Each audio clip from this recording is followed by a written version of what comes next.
Guys, ang ganda ng kapaligiran niya. Dito pala talaga. Tanaw na tanaw mo. Diba? Ayan o, ang ganda. Diba? Tanaw na tanaw mo. Ayan. Ganda niya. Yung lugar niya o. Diba? Ganda. Doon ako banda. Ayun o. Tingnan niyo, diba? Alagang-alaga po yung lugar niya. First time, nakarating na naman po ako sa ibang lugar. Sabi nga pag may time, sige lang. Enjoy life lang po tayo. Ayun, possible na po yung magandang araw sa umaga. Ang ganda po ng sibol niya. Diba? Ganda. Ang ganda ng araw pag masdan. Diba po? Morning sun. Ayan ganda ng morning sun. May ginagawa pa sila na isang lugar na siguro maganda din yan. Ayan yung ganda, di ba po? Ganda niya. Sabi nga. Buti pinakasama ako. Kasi nga po ito ng aking asawa sa frequency po nila ng Park on Air. Ayan. Hanggang lang naman pagtanghali pero may mga baong pong pagkain. Kain pa more. Pero diet na po. Hindi na pwede mga ayan pwede sa mga bata. May pang laruan po yung mga bata dito. Kaya pwede nyo dalhin yung mga anak ninyo pagka walang pasok. Tulad ngayon, walang pasok. Ayan. Diba? Makakapag libang po. Basta kasamang pamilya, masaya. Diba po? Nandun pa yung asawa ko, meron pa po siyang ginagawa. Ganda Ay!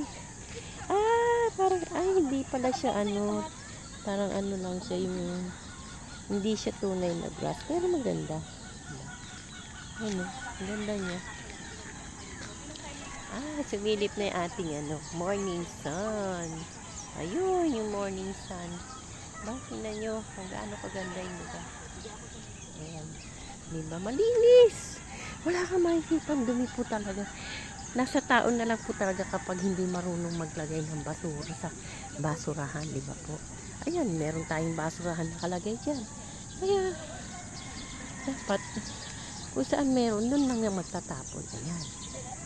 City People's Park of General Trias. Diba? Ang ganda niya. Ganda. Diba? Naikot ko na. Meron pa po doon.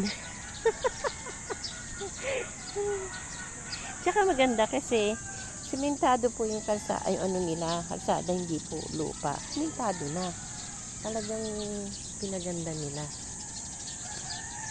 Yan na sinasabing lugar aalagaan po natin, diba? Nang meron pa rin po tayong napupuntahan na magandang lugar na pwedeng kasama ang ating pamilya na mag-enjoy. Pwedeng Sabado at Linggo punta dito jogging, magbabike, diba po? Iwas talaga sa pollution, kita nyo, diba? Paligid po talaga niya, mapuno. Ganda. Ang galing po na nag-alaga ng lugar na to. Talagang po nila yung mga puno, nalagaan nila. Diba? Ganda po. Meron pa pala doon. Anong oras na ba? Napahaba na pala yung aking oras. Okay, like, share, comment na rin po. God bless everyone. Lagi lang po tayong masaya.